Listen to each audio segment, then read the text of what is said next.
Hey, welcome to the 412 podcast. My name is Shay. My name's Tyler, and our heart behind this podcast is to equip youth pastors, youth leaders, families, and students to do the work that God has called us to build up the church, and to create maximum kingdom impact.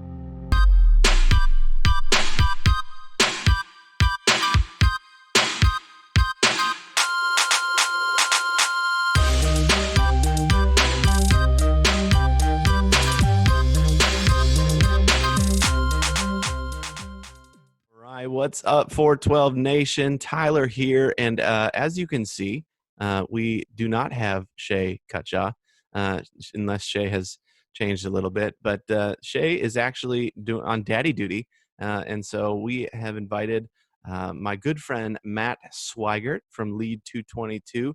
Matt, hello, how are you? Hello, doing good. Good. Matt, hey, and for those people that maybe don't know Lead 222 or what you're about or anything like that, just give a quick rundown of what Lead 222 is. Give us the elevator pitch. Yeah. So Lead 222 is a youth pastor coaching organization. The 222 from our name comes from 2 Timothy 2:2, where Paul says to Timothy, "Take what you've heard from me and trust it to reliable men who are capable to teach others." And so just at our core, we coach youth pastors with the hope then that they become coaches and pass on what they've learned. Our emphasis is on healthy leaders leading healthy ministries, because healthy ministries are the ones who see more students come to know Jesus. And that's our ultimate goal really in any ministry, but that's what we want to help move forward and advance. And then in our coaching, we talk about coaching inside game and outside game.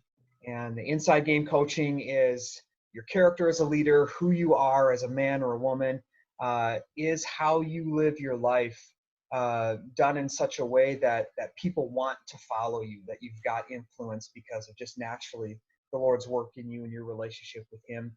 And then the outside game are the ministry skills that transcend ministry. It's not like here's the right program to run, but rather it's skills like communication, team building, vision casting, evaluation, sharing the gospel, stuff like that. And so we coach through that. And then as an extension of our coaching, we do monthly gatherings in different cities and locations around the country. And we do mission trips in the summers. And so hoping that in those three different ways, coaching, gatherings, and missions, that we're able to really come alongside youth pastors, strengthen them, sharpen them, equip them, help them to be healthy. And then therefore their ministries would hopefully be healthy as a result. Yeah, absolutely. And full disclosure, Matt is the guy who wrote me into Lead 222 to become a part of it. I was about 3 or 4 years into ministry, going, what the heck am I doing? Didn't really know, kind of spinning my wheels, maybe feeling a little bit of the burnout. And Matt came into a network meeting and was like, "Hey, you need this." And I was like, "Hey, you're right." And so Matt and I have been good friends for probably going on 7 years now. We've been friends. Some weird things about Matt, just because before you can introduce yourself, more about you. He's from Wisconsin and he doesn't like cheese. Like, that's weird. I like to wear it on my head on Sundays. Yeah, but not eat it. But Matt, why don't you just really quick tell everybody a little bit about you, family. Like you're from Minnesota, or you're living in Minnesota from Wisconsin, but tell a little bit about your family. Yeah, so I've been married coming up on 20 years this year. This December will be 20 years. And we have 3 kids. We have a 17-year-old daughter, a 13-year-old son, and a 9-year-old daughter. So life is good and it's busy. But we're very grateful, and our kids just have a great family. And really praying that as we raise our kids, that we're doing it under the posture of discipleship rather than just like behavior modification. And so there's that focus. But then as my oldest is 17, she's 15 months from moving out, right? And yeah, that's really, crazy.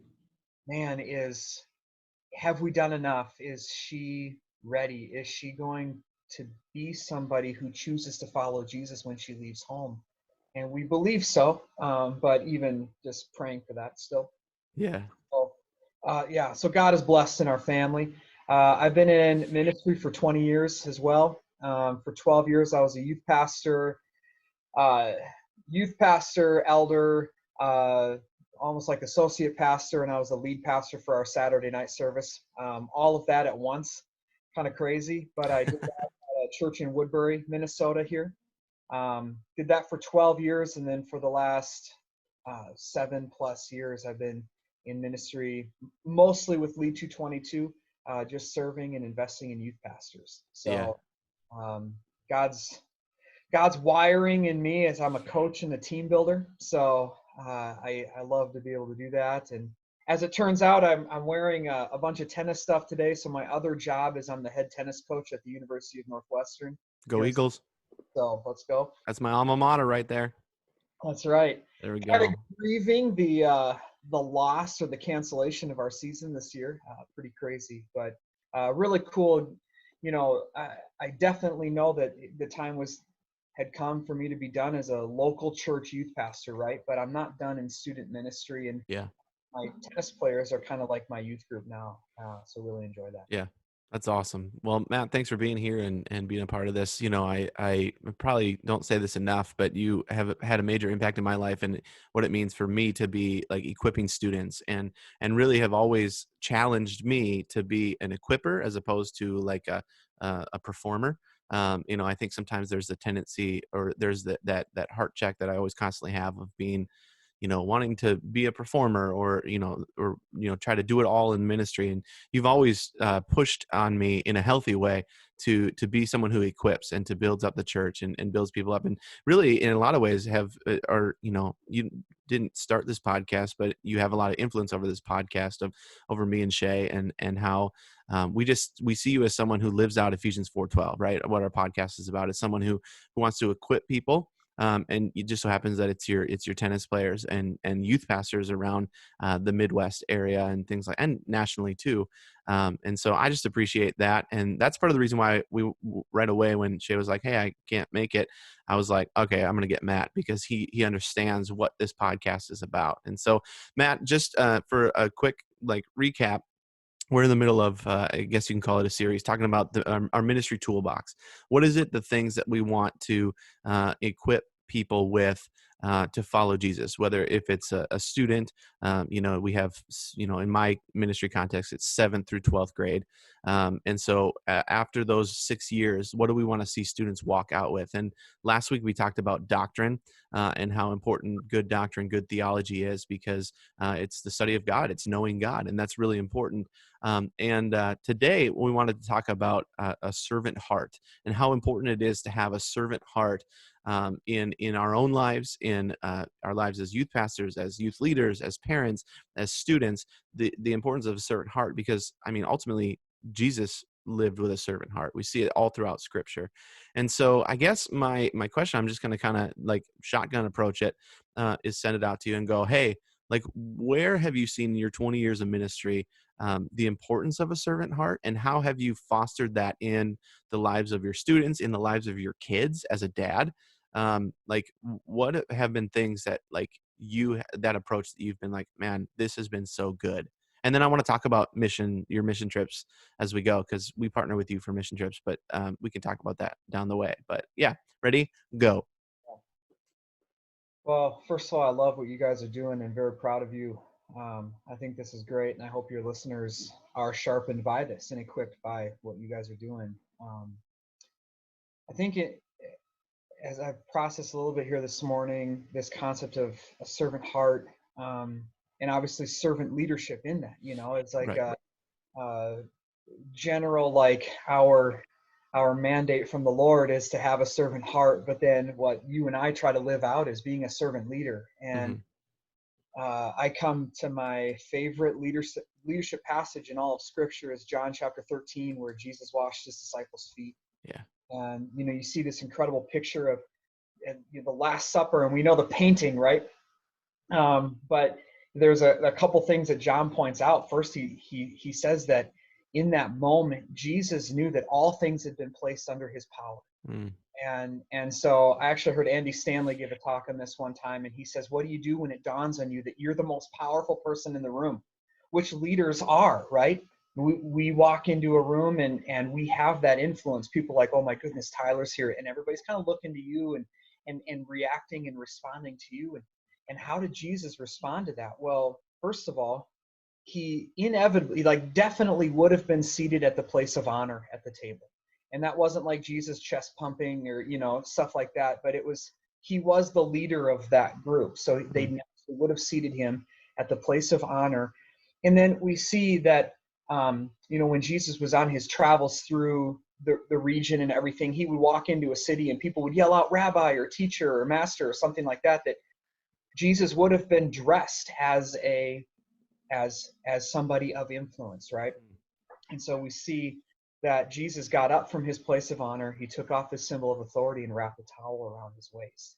And so when Jesus realized that he was the most powerful person in the room, he leveraged that for the good of those he was leading and really modeled what it means to be a servant leader. And then after he was done, he says, you call me servant Lord, and that is good because that is what I am. But if you call me servant, or if you call me Lord, what did I say? Servant, Lord, master, and Lord. That is what I am. If you call me that, then you have to go do what I say, what I just modeled for you. And so that passage has been really profound and impactful in my life, and something that I've used to kind of build and shape out what I've done in ministry over the years, is try to be that personally, but then create more people like that have that type of a heart. I know something that when I was a youth pastor, every spring break we would do mission trips down to Houston, Texas with our middle schoolers, and we would motor coach bus through the night. It was kind of crazy, and but it was great and smelly. Yes, that was good. Like the one time I woke up in a puddle of grape Propel, so well, that was rough. My pillow smelled like it all week. But there was always high school kids that wanted to come with, right? They couldn't do the summer mission trip, for whatever reason, and they just wanted to come and help out. And I remember the first couple of years, the high school kids, we called them student leaders, and because that's kind of basically what they were, right? And they were taking care of some other tasks and doing some things, but I began to notice that they walked a little taller when I referred to them as student leaders.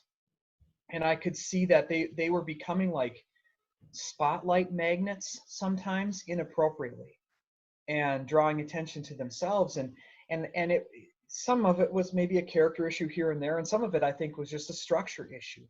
And one of the coolest things that I did was I shifted even just the title of those high school kids that came on the trip from student leader to servant leader.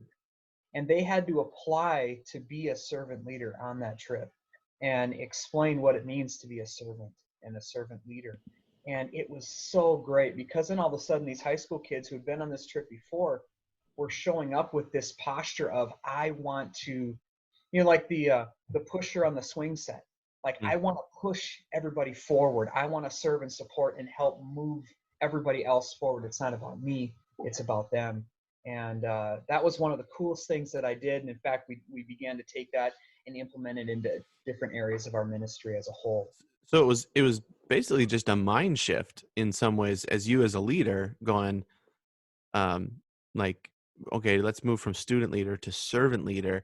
And then what does that mean? And you saw a shift just even in attitudes and students by the word, by changing the word from student to servant, right? Is that, I mean, that's what you're saying? Yeah, it was kind of fun, because there were times where I'd be like, okay, I need the servant leaders to go, whatever. Like, you're just kind of coordinating and running the logistics of a trip. But every time I or one of my other like adult leaders would use the term servant leader, not only was it making sure they knew that we were talking to them, like saying their name, but it was also a good reminder of, hey, this is who you are, you're here to do this. Yeah. And it was really, really impactful. Well, I think that's so true. Just thinking about it, like even just a practical step for people listening is like, our words matter, right? I mean, and they have power, and the idea of a servant is is kind of countercultural to like leadership in our society, right? Like once you reach a place of power, you're like people should be serving you almost is kind of the mindset. And it's the opposite in the kingdom, right? We're called to be servant leaders, just like in John 13, right? Where Jesus washes the disciples' feet, like you were saying, is in those places. And so just even using the word servant in our terms, because most youth groups are looking to try and start a leadership team, right? And I've seen that in my own ministry too, where we had a student leader team, and then I switched it this year to servant leader team, and just in the mindset shift, have seen something. It's something so simple, like it's kind of crazy that even has that kind of impact. Yeah. Well, and you think about there is such great value in affirming and calling out leaders. You Mhm. know, there are Ephesians 4:12 gifted students in your ministries, and to call them out, it is going to be so impactful for them, and to begin to invest in them and sharpen them and prepare them not only to do a good job as servant leaders or as influencers in your ministry now, but to live a life of Mm. influence and living out that giftedness in them. But the point is, like, you got to read all of Ephesians 4:12, and it's so that the body of Christ will be built up. Yeah. Your gifts don't exist to draw attention to yourself, Right. just to strengthen the body of Christ. When Absolutely. people have that mindset, it's the body is healthy. Mm. And the servant leadership thing, it helps everybody remember, like, yeah, I am in this role for a reason. Like, it's cool, and I'm blessed, and I'm honored by that, but it's not about me. Mm. Yeah, that's good. That's good. I'm excited this year for our trip. We have 3 high schoolers coming with us on our trip to Minneapolis, which is not super far because it's like 40 minutes for us. But and I'm excited to, they're part of the servant leader team at our church, and just empowering them to lead. And I love that. That's so cool. So okay, so we heard just even calling them servant leaders is huge. Doing things like allowing them to lead on the middle school mission trip. Like, what are some other things that you have seen either in ministry life or in your home life that have empowered and equipped people to have a servant's heart? Like, what are some other areas that you've seen that work? Yeah, I think a big one that I would start with is you can't mandate or even train something that you're not living out. Mm. And so I think what you said before was really good about, in society, the higher up the ladder we climb, the more there's a natural assumption that people will serve us. Yeah. Hey, we're the leader. Now I get to kind of sit back and delegate is almost a power trip rather Mm. than an empowering. And so I think it starts with us, and to make sure that we're living it out well. And I'm speaking with great confidence and hopefully with great authority right now, uh, because I've gained a lot of wisdom over the years. And a lot of that wisdom has come from not doing it well. Sure. I should have done that better, Yeah. and to really, like, for ourselves even, to model humility and that servant heart.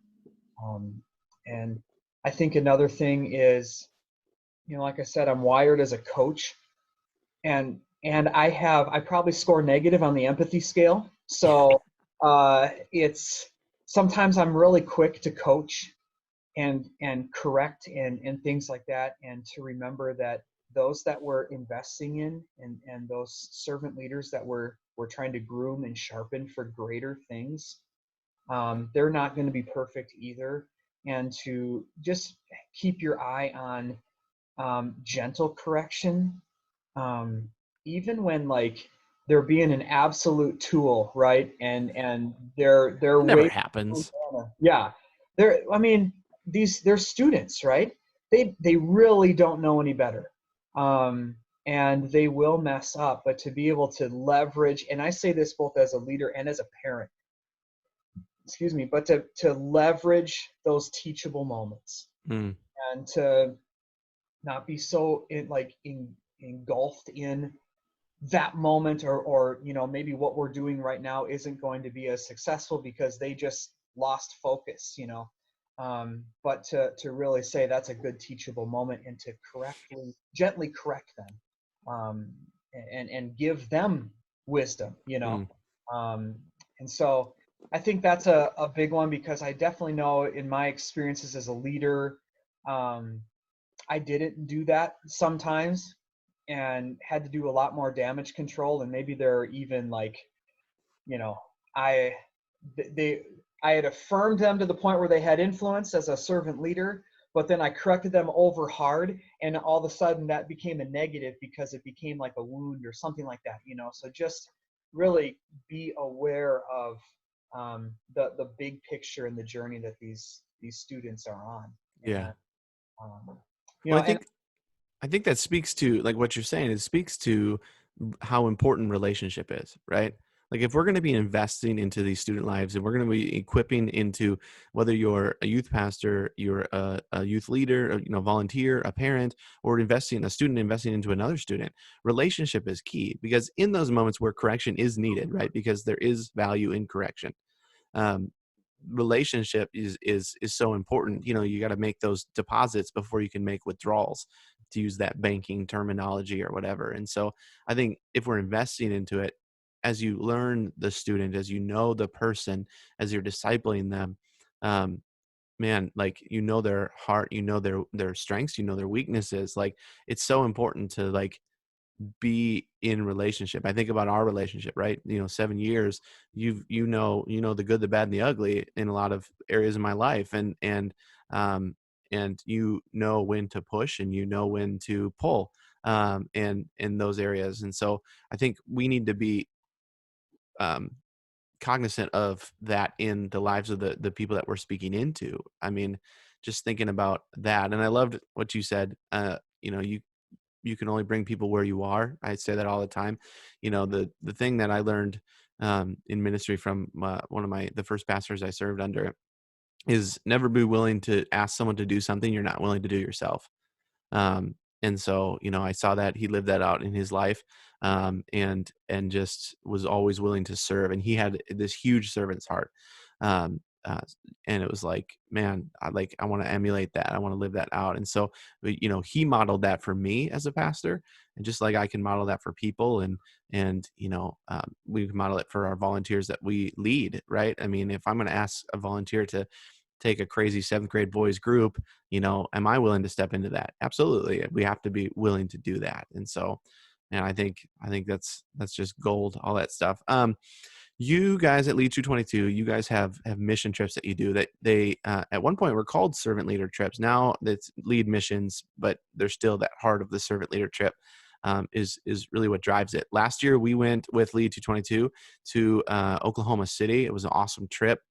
This year we're doing Minnesota with a lot of our middle schoolers and our servant leader students. But I am a firm believer, if you want to begin to instill a servant's heart into a student, into a person, like a mission trip is one of the best ways to do it. Now, I think it needs to be happening every other week out of the year, but taking a week in the summer or spring break or things like that, man, like there is so much. It's like mentorship and discipleship and servant heart training on steroids. And so would you just talk a little bit about your lead missions, and also if people are interested, where they can find that information, but just kind of talk about the heart behind lead missions, because I love what you guys are doing.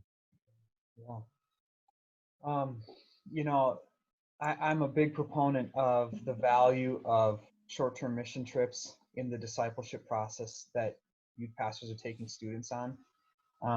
It's interesting, over the years, there's been a lot of, articles about the money that's spent on these trips and is it any good? And I get like going into this third world country, helicoptering in, dropping a bunch of money and then leaving, like maybe doesn't add value. But looking at it from the role that experience can play in the discipleship journey that students are on, I can't overstate that, especially from my own experience. That was the big rock in the jar for me as a youth pastor, was our mission trips.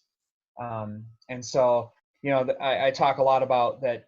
mission trips get you out of the routine and your comfort zone, right? It's kind of a catchphrase for missions, get out of your comfort zone.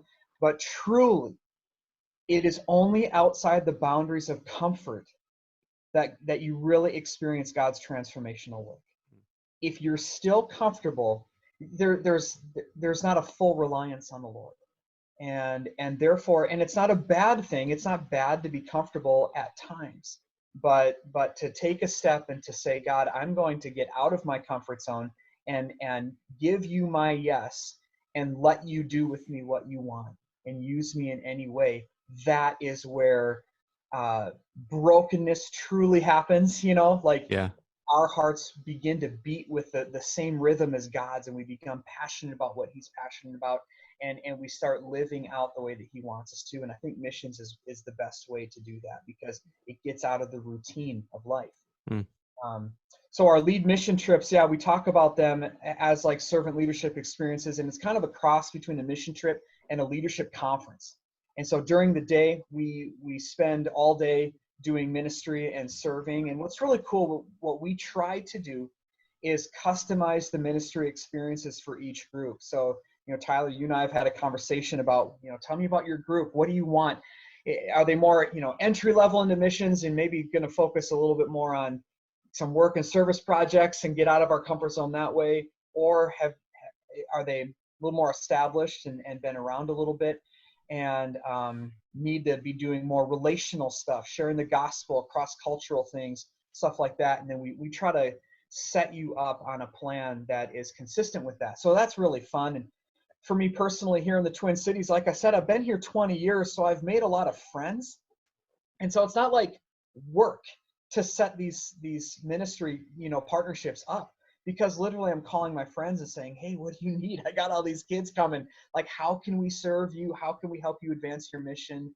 What's the giant that you need slayed? What's the land you need taken? And how can we help? And so it's really a cool thing to set up all that ministry stuff. And then in the evenings, we shift to having more of a leadership conference type feel. And we have a 4-year curriculum that we cycle through. And the themes are live differently, love recklessly, lead courageously, and dream wildly. And each of those we try to, and like we get speakers that are solid, excellent communicators and things like that. But really, our heart is to deliver content in such a way that it tees up conversations for the students to have with their leaders. And there's so much focus on when we get home, how do we keep living this out? And then in the mornings too, we give them everybody a journal that's got devotions in it. And at the end of each devotional has a leadership challenge for the day. One that typically comes up each year is to write the word second mile on your hand or somewhere. And it's like, how am I going to go the second mile today in serving my team, serving who we're trying to reach, things like that.